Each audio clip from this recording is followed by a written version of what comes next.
রাধে রাধে। দেখো আজকে একাদশীতে গোপালের জন্য আমি রান্না করছি। এখানে আমি বাটার দিয়ে নেব। এখানে দেখো আমি কর্ন, আলু আর গাজর নিয়ে নিয়েছি, সেটা দিয়ে দেবো।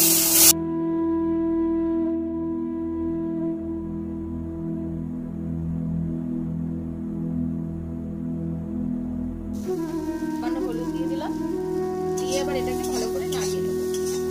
এটা কিন্তু সুন্দর করে ফ্রাই করতে হবে, আর খেতে কিন্তু সুস্বাদু লাগে, গোপালদের খুব ভালো লাগবে খেতে। একাদশীতে তোমরাও এইভাবে গোপালকে ভোগ দিতে পারো। আর ভাজা হয়ে গেছে, এবার আমি গ্রেট করা চিজ এর মধ্যে দেব।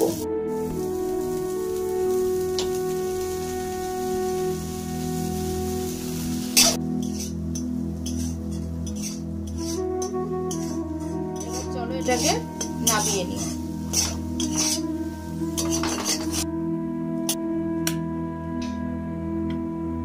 দেখো রেডি হয়ে গেছে আমার।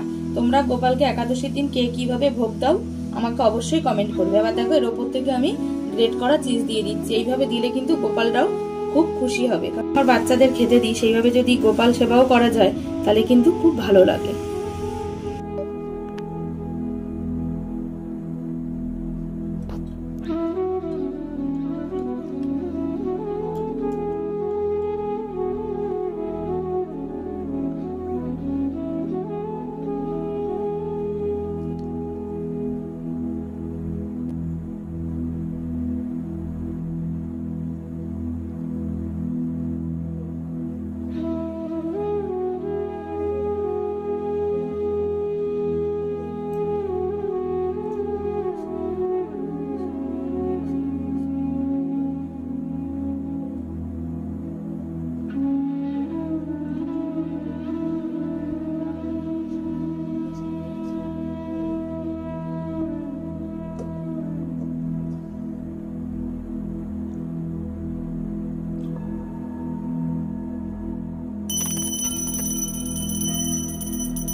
ভালো ছেলে।